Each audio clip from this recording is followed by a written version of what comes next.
Alhamdulillah, bersyukur kepada Allah. Malam ini kita dapat hadir di Majelis Zikir Arafah 13 yang dibimbing, yang diasuh oleh Bapak Taufik dan kawan-kawan. Salawat dan salam selalu tercurahkan kepada Nabi kita Muhammad Sallallahu Alaihi Wasallam. Hadirin wal hadirat yang semuanya dimuliakan Allah Subhanahu Wa Taala. Belajar tasawuf ini mesti ada target yang harus dicapai. Apa target yang mesti dicapai dalam belajar tasawuf ini? Adalah sampai diri kepada Allah Subhanahu wa Ta'ala. Terlalu rendah nilainya apabila belajar tasawuf, diri kita bersalah dan mempermasalahkan disebabkan karena kita tidak masuk kepada anggota pengurus. Terlalu rendah nilainya apabila kita mempermasalahkan kenapa selama belajar tasawuf, selama mengamalkan thariqah, saya tidak jadi petugas manaqib. Kalau saya menilainya terlalu rendah, kalau kita berpikirnya seperti itu. Kenapa terlalu rendah? Karena cita-cita tertinggi kita adalah usul kepada Allah. Hal-hal lain selain dari itu harus dipandang rendah, supaya tidak kecewa belajar tasawuf. Termasuk hal-hal karamah. Belajar tasawuf bukan ingin supaya sakti. Belajar tasawuf bukan ingin supaya gagah-gagahan. Kalau hujan nggak basah lagi. Kalau jarak tempuh 3 jam, pinginnya sih sampai 5 menit. Bukan itu lagi. Sekali lagi saya tegaskan, belajar tasawuf, cita-cita tertinggi adalah usul kepada Allah. Nggak apa-apa sudah 20 tahun nggak jadi pengurus. Tapi kalau diminta jadi pengurus harus siap. Nggak apa-apa kalau sudah 30 tahun nggak pernah jadi petugas manaqib. Tapi kalau diminta jadi petugas manaqib, kitanya siap. Cengeng kalau seandainya gara-gara itu kita jadi tidak mau lagi mengamalkan amaliyah zikir. Nggak mau lagi kumpul di majelis gara-gara nggak pernah dijadiin MC. Nggak mau lagi datang gara-gara nggak pernah disuruh baca tanbih. Nggak mau lagi ke majelis zikir gara-gara nggak pernah ditunjuk jadi tawasul. Apa-apaan yang begitu itu. Nah, sekarang harus tahu cita-cita, harus tahu target, bahwa cita-cita tertinggi kita belajar thariqah ini adalah usul kepada Allah. Nggak usah cita-cita pengen jadi mursyid. Nggak usah cita-cita pengen jadi wakil talqin, nggak usah. Gini aja, biasa-biasa aja. Sebab ridho Allah itu bertaburan dengan caranya. Dengan cara Allah, bukan dengan skenario kita. Jadi, yang ingin saya tekankan malam ini adalah, mari kita belajar istiqomah. Mari kita belajar terus mengamalkan amaliyah zikir tanpa harus kita disibukkan dengan hal-hal yang lain yang memang itu semua bisa saja membuat diri kita wa huwa ab'adun ilallah, menjadi jauh dari Allah Subhanahu wa ta'ala. Nah, itu yang pertama. Lalu yang kedua, la'allakum tattaqun, selama Ramadan. Capaian akhir dari saum adalah la'allakum tattaqun, harus memberi efek pada diri sampai hari ini. Tidak boleh tattaqun itu berhenti pada bulan Ramadan saja.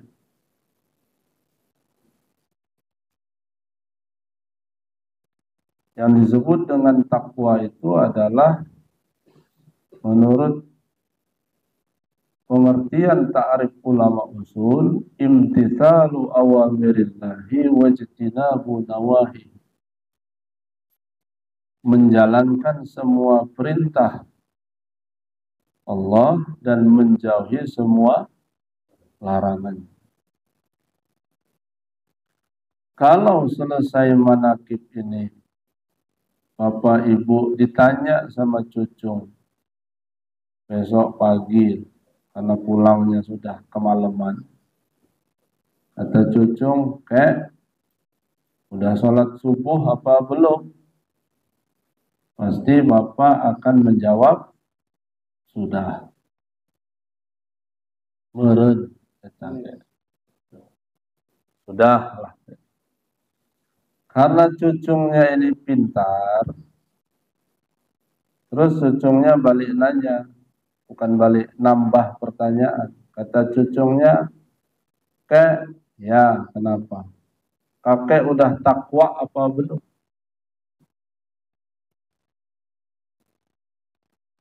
Pasti kakeknya akan ngomong kunaon gitu. Paling gitu.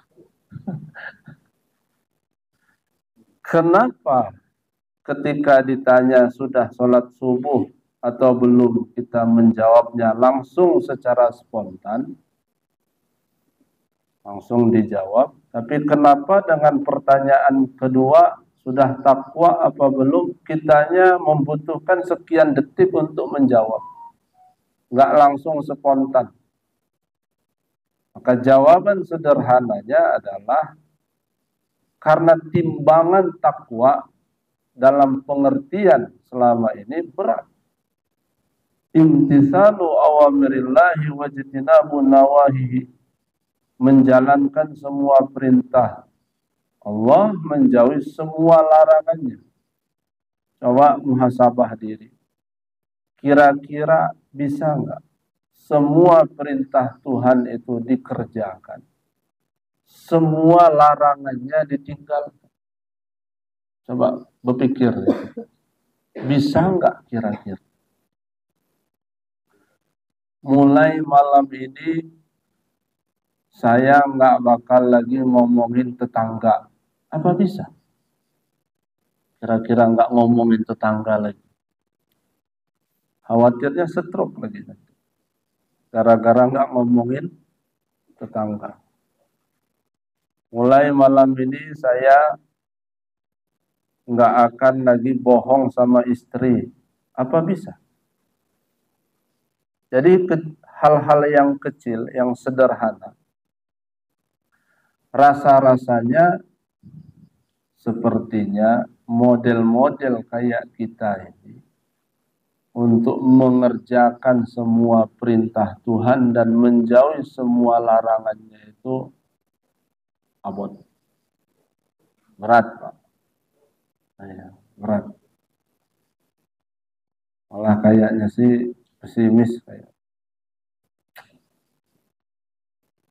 Tawasul, tapi ngomongin orang jangan. Tambih, Tapi ngomongin antar ikhwan makin kencang. Malah kadang-kadang suka salah tujuan. Ada yang ngomongin dia, terus dia ngomongnya begini. Biarin aja, tak balas dengan khotaman. Jadi khotaman bukan jadi amalia husul. Khotaman jadinya untuk balas kawan, balas dendam. Paling kita kencengin aja sama ya Latif nanti. Kalau bisa dia tegak berdiri, nggak bisa apa-apa lagi. Itu apa-apaan yang begitu itu. Sekali lagi, mari kita resapi, pahami, hayati, ilahi, anta maksudi, warido, hamatlubi, a'tini mahabbataka, wa ma'rifataka. Bahwa tujuan kita belajar tasawuf itu ya menuju Allah. Ilahi anta maksudi. Warido, hamatlubi, ridhonya yang kita harapkan. A'tini mahabbataka, agar aku bisa mahabbah kepada Allah. Jauh sebelum kita mahabbah kepada Allah, jauh sebelum kita mahabbah kepada Allah, Allah itu sudah mahabbah dulu ke kita. Sudah lebih dulu cinta. Buktinya hidayah diturunkan. Inayah diturunkan. Taufik diturunkan. Makanya agak geli ketika membaca ayat, bukan bermaksud apa-apa. Membaca ayat itu membuat kita jadi malu. Fazkuruni azkurukum. Terus washkuruli wala takfurun. Fazkuruni azkurukum. Maka ingatlah kalian kepadaku. Azkurukum. Aku akan ingat kepada kalian. Seakan-akan kalau tidak dipahami secara mantik dan balaghah, kesannya kita dulu yang ingat Allah, setelah itu baru Allah ingat kita. Karena memang terjemahnya, modelnya ya begitu. Fazkuruni azkurukum. Maka ingatlah kalian kepadaku. Azkurukum. Aku akan ingat kepada kalian. Jadi kalau ngikutin letter-letter terjemahnya, kita dulu yang ingat, setelah itu baru Allah. Cuma kalau masuk kepada ranah gelanggang tauhid, duluan mana yang ingat itu? Kita yang ingat Allah atau Allah yang ingat kita? Jawabannya duluan Allah ingat kita. Kemampuan kita bisa ingat kepada Allah, kudrah siapa itu? Kudrah Allah. Iradah siapa itu? Iradahnya Allah. Ilmunya siapa itu? Ilmunya Allah. Jadi maksud fazkuruni azkurkum itu apa? Allah ingin memberikan satu isyarat, pandangan kepada hambanya bahwa yang menggerakkan dirimu ingat itu adalah aku, kata Allah. Bukti bahwa Allah itu lebih dulu ingat dibandingkan dengan kita, Allah gerakkan hati kita untuk ingat kepada Dia. Allah gerakkan lisan kita untuk berzikir kepada Dia. Jadi ketika itu yang terjadi, maka semuanya terbit awal daripada Allah Subhanahu wa ta'ala.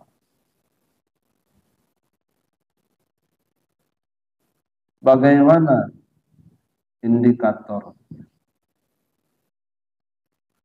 bahwa dalam belajar zikir, belajar thariqah ini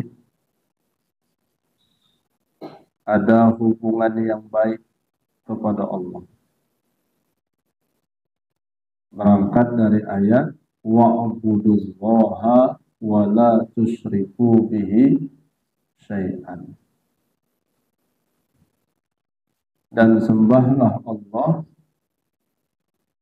wa la tusyriku bihi syai'an, dan janganlah engkau mempersekutukan dengan sesuatu apapun.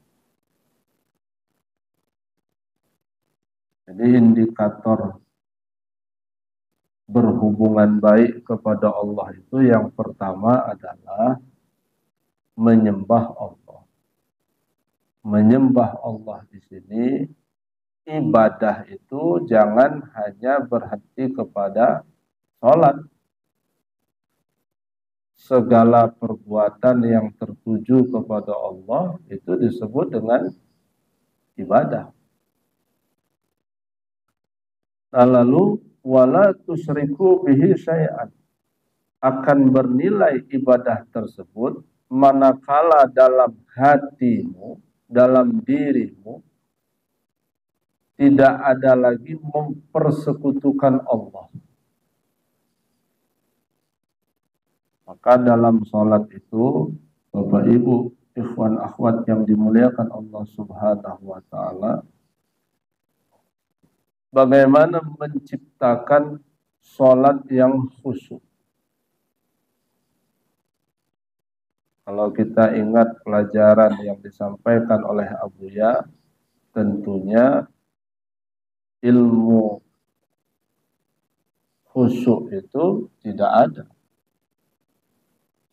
Yang ada itu adalah ilmu kesempurnaan sholat. Asal ilmu sholatnya sempurna, maka khusyuknya datang. Ilmu kenyang itu enggak ada. Yang ada itu ilmu makan. Asal makan banyak, pasti kenyang. Kan Bapak sekarang lapar kan? Lapar enggak? Makanya diam aja. Diam. Itu lapar itu. Sebetulnya batinnya ngejerit. Diam, nunduk, itu kan isyarat-isyarat. Untungnya sahibul hajatnya baik hati. Ada kan makan nanti setelah. Ada lah, tenang aja. Tapi kalau gara-gara makan Bapak tersinggung, umpama kata Pak Taufik, malam ini mohon maaf, betul kita nggak ada makan umpama. Terus bulan depan beliau ngundang lagi. Terus kejadian ini jadi ingatan. Berarti masuknya kepada tusyriku bihi syai'an. Itu mempersekutukan masuknya sebenarnya. Jadi hadirnya bukan karena Allah tapi karena makan.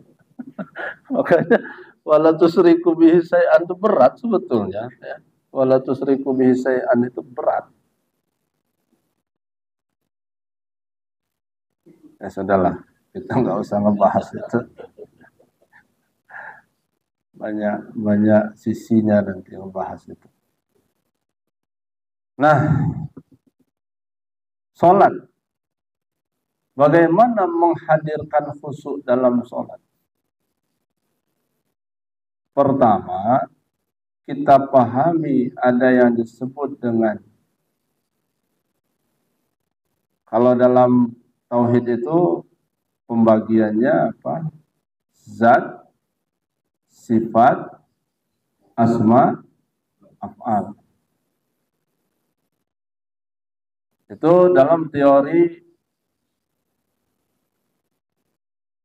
apa? Tanazzul. Turun. Tapi kalau dalam teori tarokkinya naik, asma, sifat, af'al, terus zat. Ya, jangan bingung. Kalau dalam berangkat dari awal, Nuktoh itu zat, sifat, asma, af'al. Dilambangkan pada diri, tubuh, terus hati, terus nyawa, terus rahasia. Tubuh, hati, nyawa, rahasia. Nah, dalam segala apapun, kalau dalam zikir itu la ilaha illallah 4 dimensi, maka dalam sholat pun juga tercakup pada 4 dimensi. La 1, ilaha 2, illa 3, Allah 4. Urutannya. Dalam sholat, Allahu Akbar. 4 juga. Nah, tetapi karena rahasia diri ini adalah final, maka proses jalannya 3. Tubuh, hati, nyawa. Dalam pandangan istilah yang lain, tubuh, hati, ruh.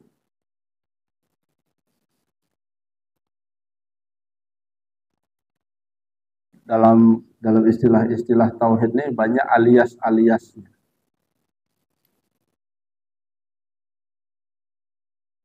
Nah, ketika kita sholat, diawali dengan apa? Diawali dengan niat dulu. Ya, maklum ya, kita jam 10. Memang begitu. Niat. Tapi dalam istilahnya muftatahatun bitakbir wa muhtamatun bitaslim. Diawali dengan takbir setelah niat dan diakhiri dengan salam. Indikator bahwa tubuh khusyuk dalam sholat itu ada pada apa? Dalam gerakan sholat, kita kenal ada yang disebut dengan rukun sholat. Rukun sholat itu jumlahnya ada 13, meskipun juga ada yang menyebutnya dengan 17. Kalau 13 dipadukan dengan tumakninah, kalau 17 dipisahkan. Nah, keabsahan dalam sholat itu salah satunya adalah ditentukan dengan tumakninah. Ruku dan tumakninah dalam ruku. I'tidal dan tumakninah dalam i'tidal. Sujud dan tumakninah. Karena pakai dan maka dia jadi 13. Tumakninah itu sepanjang mengucapkan subhanallah. Artinya apa? Dalam posisi tumakninah itu berhenti, tenang sejenak. Ada jeda. Maka indikator bahwa tubuh hadir dalam posisi khusyuk ketika tubuh dalam sholat keadaan tenang. Jadi khusyuk dalam sholat pada tubuh adalah tenang. Tenang. Nggak boleh sholat itu cepat-cepat. Nggak boleh sholat itu seperti capung mandi. Imam baru takbir, makmum udah salam. Allahu Akbar. Assalamualaikum warahmatullahi wabarakatuh. Dan ini ditegur oleh Rasulullah Sallallahu Alaihi Wasallam. Maka ada hadis apa? Kepada imam pun harus menyadari bagaimana hajat makmum masing-masing. Sebab makmum itu punya hajat yang beda-beda. Idza amma ahadukum falyukhaffif. Kalau kamu jadi imam, maka ringankan bacaan.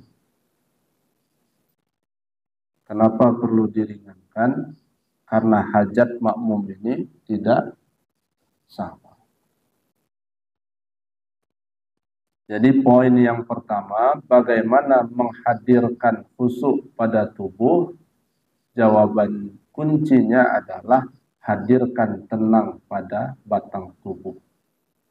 Matanya tenang, telinganya tenang, mulutnya tenang, tangannya tenang, kakinya tenang. Coba Bapak kalau sholat, kakinya diinjak-injak sama kawan sebelah. Enggak tenang. Sudahlah baru sekali ke masjid, cantengan pula, diinjak pula sama kawan. Ya sudah. Nah lalu yang kedua, hati pun harus menghadirkan kekhusyuan dalam sholat. Bagaimana cara menghadirkan khusyuk pada hati? Menghadirkan khusyuk pada hati itu bagaimana? Sebab dalam prakteknya sholat di musola apa? Nur Sa'adah. Sa'adah. Nur Sa'adah itu apa? Puncak kebahagiaan. Nur itu cahaya, Sa'adah itu kebahagiaan. Ya bolehlah diterjemahkan puncak kebahagiaan. Berarti kalau sudah keluar dari musola ini, mesti hatinya bahagia. Mesti bahagia. Awas kalau nggak ada yang bahagia. Nah, sholat kita di musola Nur Sa'adah ini, Allahu Akbar. Jangan-jangan hati kita udah di mall, Pak. Cepet itu. Bisa saja hati kita sudah di sawah. Kalau yang hadir itu adalah sawah, yang hadir pasar, yang hadir pekerjaan, maka saat itu kita menyembah itu. Lillahi ta'ala itu baru menjadi kalimat saja. Buktinya yang hadir bukan lillahi ta'ala. Nah, bagaimana supaya yang hadir itu adalah Allah Subhanahu wa ta'ala? Maka ibarat seperti kita makan. Bapak kalau makan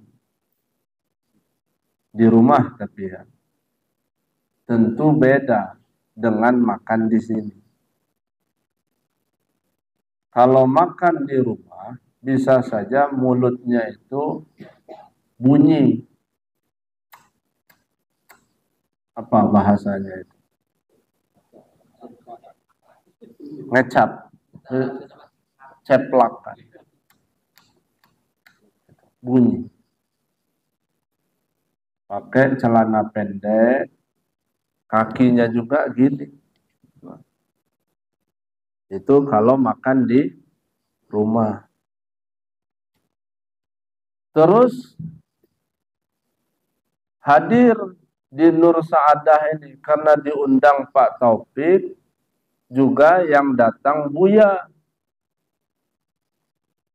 Setelah manakib, makan. Makannya di depan Abuya.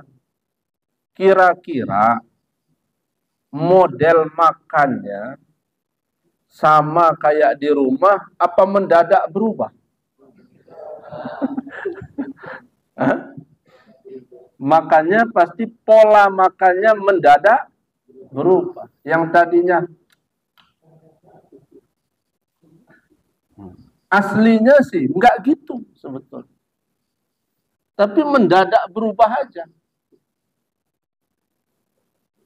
Udah tahu nggak kekunyah-kunyah? Masih senyum, senyum sambil nendang-nendang daging itu nggak jelas. Kadang ke kanan, kadang ke kiri daging. Karena memang udah nggak ada gigi lagi. Duduknya berubah nggak? Berubah. Kalau di rumah itu 8 sayur, 8-8-nya diangkat. Tapi karena di depan Buya sama Pak Taufik, kata Pak Taufik, ayo, ayo Pak. Iya, gitu aja. Iya aja. Begitu Pak Taufiknya ke WC, hilang itu sayur. Jadi mendadak berubah. Kenapa mendadak berubah? Kira-kira apa jawabannya? Karena dilihat. Ya bolehlah jawabannya. Karena dilihat. Yang kedua, karena berhadapan. Maka jawaban yang relatif agak tepat adalah merasa dilihat, merasa diperhatikan, sehingga membuat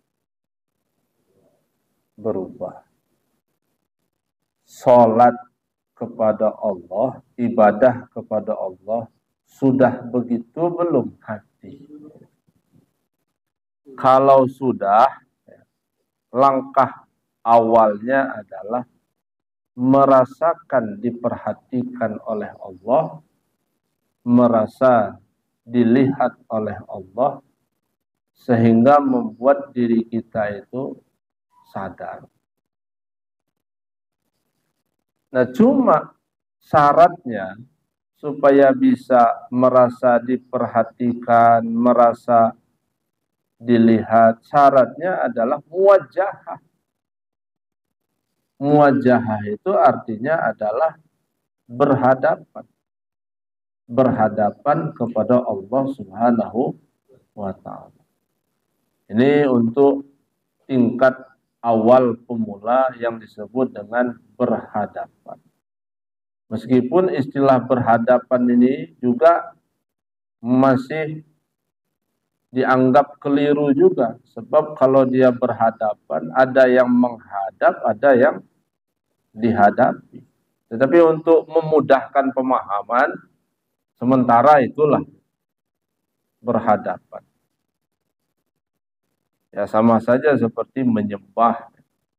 Menyembah juga masih dua. Ada yang menyembah, ada yang disembah. Nah, tetapi untuk tahap awalnya begitu. Hadirkan hati, hadirkan Allah dengan cara merasa dilihat, diperhatikan. Terus yang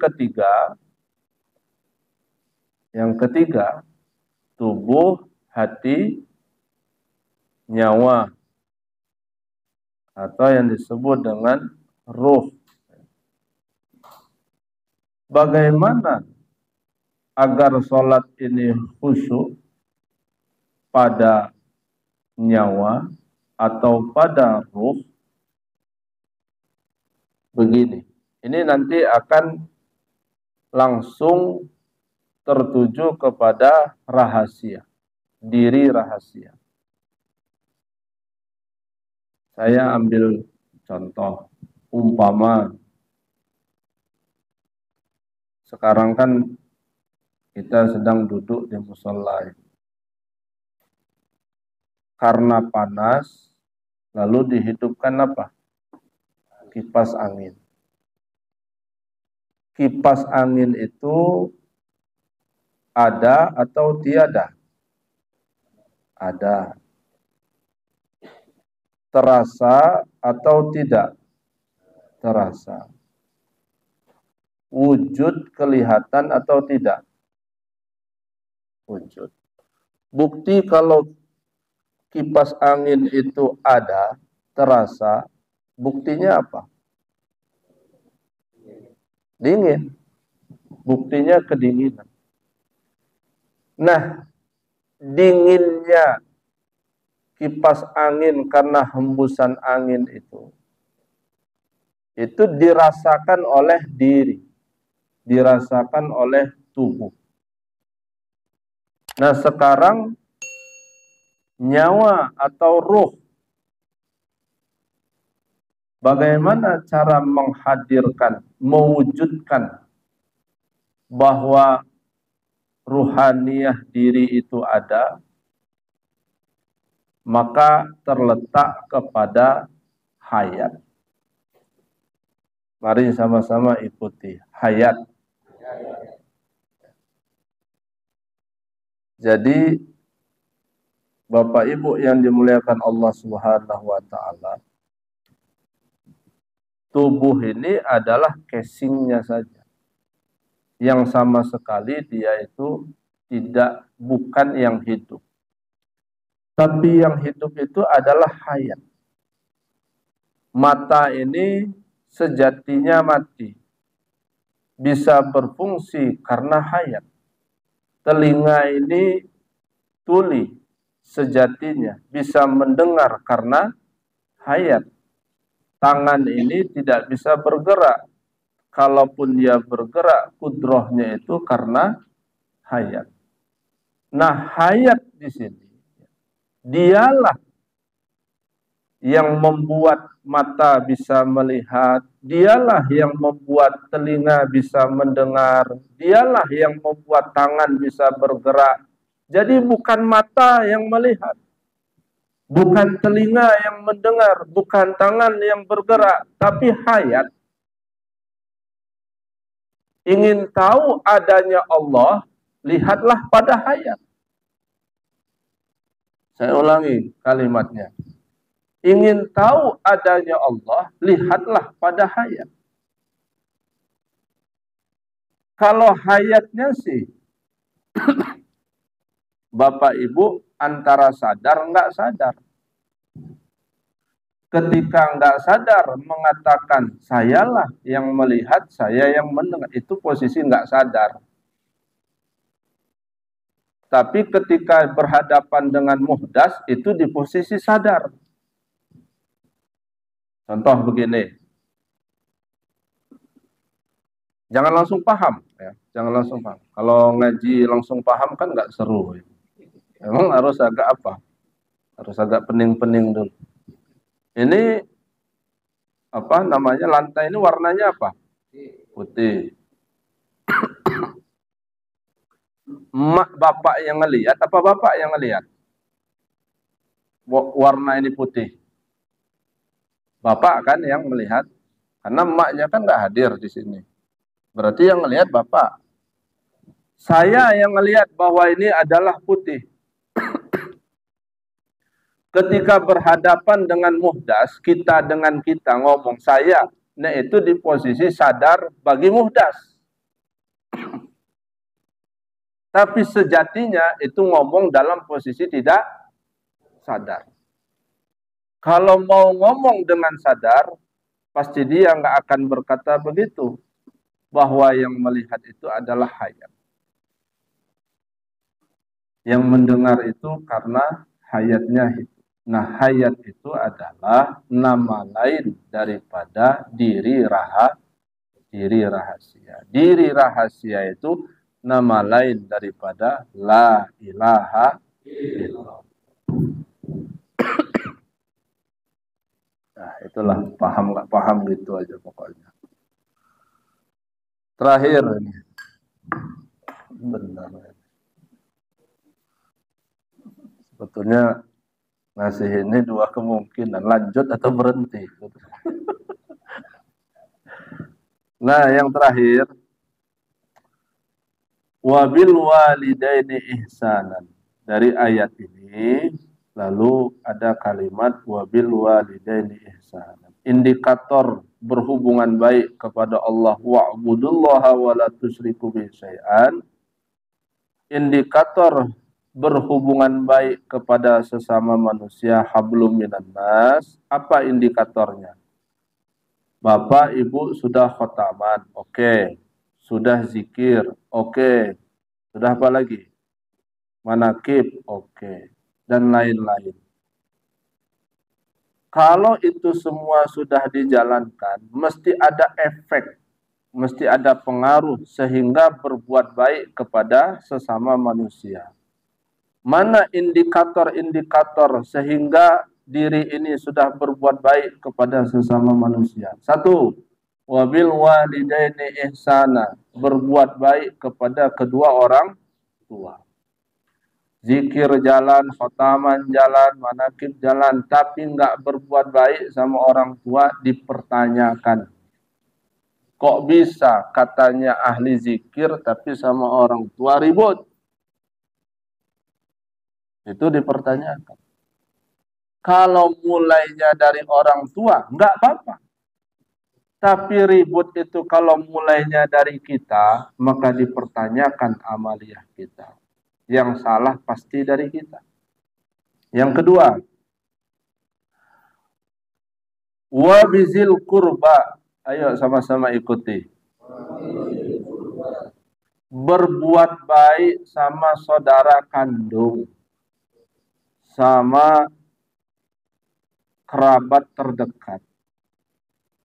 Kok bisa ngamalkan zikir tapi sama kakak nggak harmonis? Kenapa khotaman jalan tapi sama adik kok nggak seteguran? Kalau mulainya dari kita, ada yang salah pada diri kita. Kalau mulainya dari mereka, nggak ada yang salah pada diri. Rumusnya asalkan jangan mulai dari kita. Tapi Bapak harus berbuat baik. Ini sampai 10 ini. 1, berbuat baik sama siapa?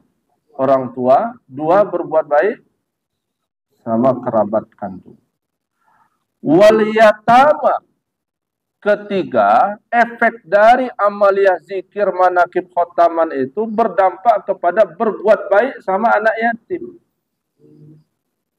Kalau ketemu sama anak yatim jangan kabur. Enggak mesti ketemu sama anak yatim itu harus ngasih uang. Yang disuruh itu ihsana, berbuat baik sama mereka. Wal masakini, yang keberapa? 4. Ada efek dari zikir khotaman manakib membuat diri berbuat baik sama orang-orang miskin. Yang kelima, wal jarizil kurba, berbuat baik kepada tetangga dekat. Harus Pak berbuat baik sama tetangga dekat. Makanya kalau ada tetangga nggak suka sama Bapak, ada nggak tetangga nggak suka sama Bapak? Ada.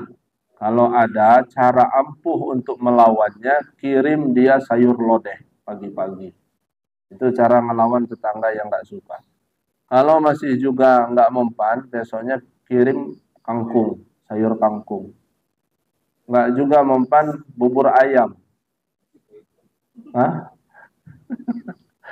Tapi kalau sudah seminggu nggak mempan, coba kirim kain kapan. Paling perang-perang. Janganlah, nggak boleh kirim kain kapan. Terus yang keenam, bukti kalau Bapak itu sudah ada hubungan baik kepada Allah, maka akan Allah gerakkan wal jaril junubi, berbuat baik dengan tetangga jauh. Wasohibi, yang keberapa? Nah ini udah mulai acak-acakan. Ada yang 8, ada yang 7. Berapa ini? Pulang. Nah ini model-model gini yang mesti dikirim sayur lodeh itu. 1 apa? Berbuat saya sama orang. 2, saudara kandung. 3, anak yatim. 4, orang miskin. Langsung tetangga aja. 5, wal jaril tetangga dekat. Yang keenam, tetangga jauh. Wassahibi. Yang keberapa? Berbuat baik dengan teman. Sama teman itu nomor 7, Pak. Sama teman itu nomor 7. Kok bisa selesai gajian? Sini. Makan. Pak Kabak, sini Pak Kabak. Pak Kasub. Mau nraktir itu sama keluarga dulu. Sama teman itu nanti. Kalau sudah sama keluarga, baru panggil pengurus. Bil jambi wabnis sabil. Dan kemudian dengan ibnu sabil. Wa ma malakat aimanukum innallaha la yuhibbu man kana mukhtalan fakhura. Titik sampai di sini. Bapak Ibu yang dimuliakan Allah Subhanahu wa taala, jadi dalam rangka kita mewujudkan cita-cita tertinggi kita, ingin usul kepada Allah. Dalam rangka itu, maka yang harus dijalankan berhubungan baik kepada Allah dengan cara wa'budullaha wa la tusyriku bihi syai'an, dan berhubungan baik kepada sesama manusia. Ada 9 yang harus kita berbuat baik kepada mereka. Mudah-mudahan pertemuan kita ini mendapat barokah dari Allah Subhanahu wa taala. Al-Fatihah.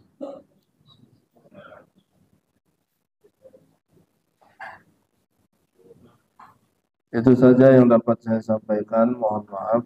Terima kasih. Assalamualaikum warahmatullahi wabarakatuh.